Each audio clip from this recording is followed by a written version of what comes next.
Hi guys, তোমরা সবাই কেমন আছো? আমি খুব ভালো আছি এবং আমার চ্যানেলে সবাইকে স্বাগত জানাই। আজকে কলেজে তাড়াতাড়ি ছুটি হয়ে গেছিল আর রুনুও ফাঁকা ছিল, তাই ভাবলাম যে একটু নবান্ন মেলা থেকে ঘুরেই আসা যাক। কারণ কলেজ থেকে আমাদের নবান্ন মেলা একদম কাছেই, গীতাঞ্জলি সিনেমা হলের পরেই নবান্ন মেলা বসেছে। তো আমি আর রুনু চলে যাচ্ছি, হেঁটে হেঁটেই যাচ্ছি, কারণ এতটাই কাছে যে টোটো করার কোনো প্রয়োজন নেই। আর আমরা হাঁটতে হাঁটতে চলে এলাম মেলাতে। সামনেরটা এত সুন্দর সাজিয়েছে, আর এখানে যা কিছু দেখতে পাবে সব কিছু হচ্ছে হাতের তৈরি, মানে সব কিছু হচ্ছে হ্যান্ডমেড। তো প্রথমেই মেলাতে ঢুকে ঢুকি যেটা দেখতে পেলাম সেটা হচ্ছে গাছ। এত সুন্দর গাছ, যারা বাগান করতে ভালোবাসো তারা এখান থেকে গাছ নিয়ে যেতে পারো। বিভিন্ন রকমের গাছ রয়েছে, যেটা দেখতে খুবই সুন্দর লাগছে। আর একটা জিনিস হচ্ছে, প্রত্যেকটা দোকানের ওপরে কিন্তু কারিগরের নাম লেখা আছে। তো এটাও একটা ভাল লাগলো দেখে, যে কারিগরকে চেনা যাবে। আর মেলাতে এন্ট্রি করতে করতে যেটা সামনেই চোখে এলো গাছের পরে, সেটা হচ্ছে ওড়না। বিভিন্ন রকমের ওড়না, তারপরে বাড়িতে যেগুলো ঝাড়বাতি লাগানো হয় সেই রকম ঝাড়বাতি হাতের তৈরি। আর এখানে যা কিছু ছিল সবই রূপোর ছিল, আর এগুলো হচ্ছে ওড়না। আর তারপরেই চোখে পড়লো এত সুন্দর চুড়িগুলো দেখো একবার, কি সুন্দর দেখতে চুড়িগুলো। আমার তো মনে হচ্ছিল এখান থেকে আমি সবই নিয়ে চলে যাই, কিন্তু সেটা সম্ভব না। আর তারপরেই দেখতে পেলাম ওড়নার সাথে সাথে শান্তিনিকেতন স্টাইলের শাড়ি। এই শাড়িগুলো ভীষণ ভালো লাগে, কিন্তু যেহেতু এটা হ্যান্ডমেড তাই দামটা একটু বেশি নেয় এখানে। আগে থেকেই বলে রেখে দিচ্ছি, কারণ কারিগরদেরও একটা পরিশ্রম আছে এগুলো তৈরি করতে। তো সেজন্য এখানে সব কিছুরই একটু দাম একটু বেশি। তারপরে দেখতে পেলাম এই ব্যাগগুলো বেশ দেখতে সুন্দর লাগছিল। সব থেকে মন কাড়ার জিনিস হলো হাতে আঁকা টি শার্টের মধ্যে এই ডিজাইনগুলো। শুধু টি শার্ট নয়, পাঞ্জাবি, শাড়ি, তারপরে আরও অনেক কিছুতেই ছিল। তারপরে এইগুলো হার ছিল হাতে তৈরি করা। এবং আগেকার দিনে যারা হ্যারিকেন দেখেছো, আমরা তো দেখেছি অবশ্যই, এই হ্যারিকেনগুলোর মধ্যে এত সুন্দর ডিজাইন করা ছিল যে চোখ ফেরানোই যাচ্ছিল না। তোমরা নিশ্চয়ই দেখতে পাচ্ছ কি সুন্দর লাগছে।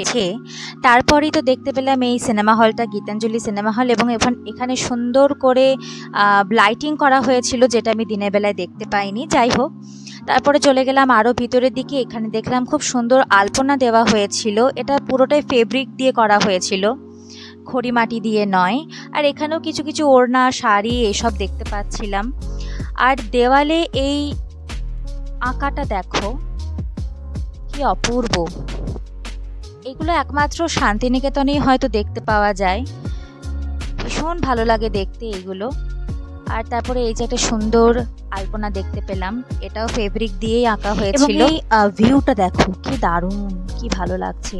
আর তারপরে এখানে দেখতে পেলাম শিং ছিল। আমি জানি না এগুলো কিসের শিং, তা যাই হোক। তারপরে দেখতে পেলাম এখানে কিছু কিছু বাটি রয়েছে, তারপর ট্রে রয়েছে, তারপরে কাঠের হাতা রয়েছে, অবশ্যই ওড়না আছে। এবং এই ডিজাইনগুলো দেখো, ডিজাইনগুলোর সাথে সাথে এই কড়ির মালাগুলো দেখো কি সুন্দর দেখতে। এগুলো সবই কিন্তু কারিগররা নিজের হাতে তৈরি করে এই নবান্ন মেলাতে এসে বিক্রি করে। সেই জন্য এখানে আমি আগেই বললাম একটু দাম বেশি, কিন্তু দাম বেশি বলতে গেলে মোটামুটি 150-200 মধ্যেই পাওয়া যায়।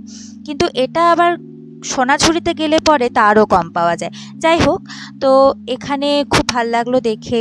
তারপর এই যে ঝাড়বাতিগুলো সুন্দর লাগানো ছিল, এগুলো রাত্রেবেলাতে আরও ভালো করে বুঝতে পারা যায়। আর তারপরেই দেখতে পেলাম কিছু পাঞ্জাবি, তারপরে মেয়েদের জন্য কুর্তি, এগুলোই আর কি। রাত্রে এলে বেশি ভালো হতো আমার, কিন্তু রাত্রে যেহেতু বোলপুর আসা যাবে না, তাই দিনের বেলাতেই একটু ঘুরে গেলাম। আর এই কানের ঝুমকোগুলো দেখো, অপূর্ব অপূর্ব। ওই যে বললাম আমার মনে হচ্ছিল আমি সব এখান থেকে নিয়ে চলে যাই, কিন্তু যাই হোক, নিয়ে যাওয়া যাবে না, অত টাকা পয়সাও আনিনি। কারণ মেলা যাব বলে বাড়ি থেকে আসিনি, হঠাৎ করে প্ল্যান হয়ে গেল, কলেজ তাড়াতাড়ি ছুটি হয়ে গেল, তাই চলে এলাম মেলা দেখতে। আর এই অডিটোরিয়ামটাও খুব ভালো লাগলো দেখে, মানে এখানে যাই দেখছি সবই মনে হচ্ছে কি সুন্দর দেখতে লাগছে, এখানেই থেকে যায়। অবশ্য সেই দিন অত্যন্ত গরমও পড়েছিল, তাই ভীষণ গরমও লাগছিল এই রোদে গরমে।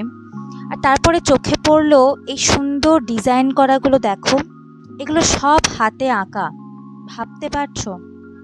এগুলো সব। তারপরে তো ওই কাঠের চিরুনি, কাঠের হাতা, খুন্তি, কাঠের ওয়াইন গ্লাস। যারা এই ওয়াইন গ্লাসগুলো দেখতে কি ভালো লাগছে, আমার খুব ভালো লাগছিল দেখতে। আর তারপরে দেখতে পেলাম এই আর্টিফিশিয়াল ফুলগুলো, ফুলের তোড়াগুলো ঘরেতে সাজানো, ভীষণ ভালো এগুলো। আর তারপরে এগুলো হচ্ছে বেতের ঝুড়ি, মানে মানুষ চাইলে কি না কি পারে না, সবই পারে আর কি তারা।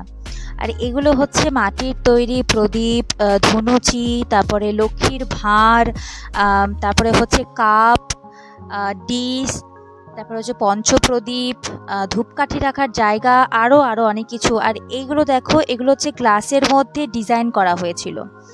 আর এই কোশ্চেন সেটগুলো তো খুবই সুন্দর লাগছিল। তারপরে এখানে যা যা দেখছো সবই হচ্ছে বেড কভার, তারপর হচ্ছে কুশনের সেট রয়েছে, এগুলো বেশ সুন্দর লাগছিল দেখতে। আর এদিকে ভিতরে আরও অনেক দোকান ছিল, যেগুলো আমি আর গেলাম না, তার কারণ হচ্ছে বাড়ি যেতে হবে, তো তারা ছিল বাড়ি যাওয়ার একটা। এখানে দেখলাম কার্পেট রয়েছে, তারপরে পাপোশ রয়েছে, সবই রয়েছে। তো আর ভীষণ গরম ছিল, তো সেজন্য আর ভিতরে গেলাম না। আর এখানে এই ঘড়িগুলো দেখো, আয়না দেখো, মানে একবার গেলে সেখান থেকে আর চোখ ফেরানো যাবে না।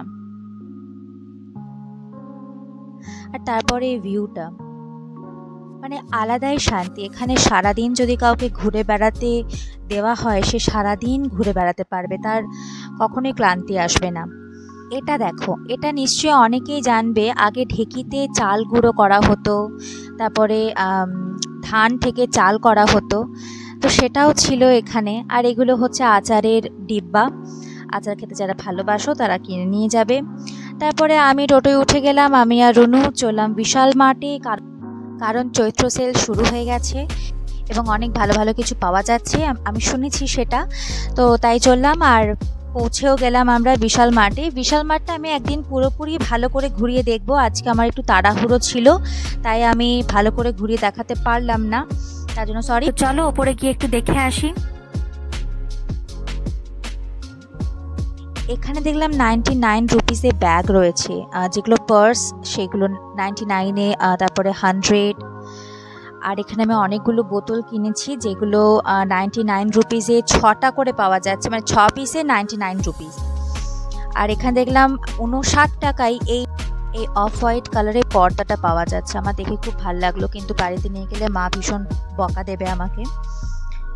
তারপরে এখানে যাই দেখছো সব কিছুই রিজনেবল প্রাইসেই ছিল। আর সব থেকে আমার চোখ কেড়েছে সেটা হচ্ছে 19 টাকায় পাপোশ। এই যে এই নিচেরগুলো 19 টাকায় মাত্র।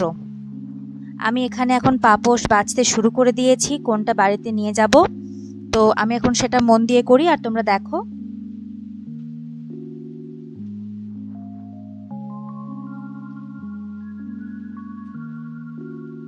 আর এখানে সব কেনাকাটি পরে একটা আয়না দেখতে পেয়ে গেছি, সেখানে তো দাঁড়িয়ে ঢং করতেই হবে। আয়নার সামনে দাঁড়িয়ে যদি একটা ভিডিওই না করা হয় তাহলে কীরকম একটা অদ্ভুত লাগে না। তো যাই হোক, এই ব্লগটা আমি এখানেই শেষ করছি, আবার পরের ব্লগে সবার সাথে দেখা হচ্ছে।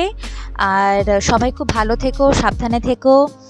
আর ভীষণ গরম পড়ছে, পশ্চিমবঙ্গের গরম মানে সাংঘাতিক গরম, তো সবাইকে বলবো খুব সাবধানে থাকতে। তো চলি, পরের ব্লগে আবার দেখা হচ্ছে, টাটা।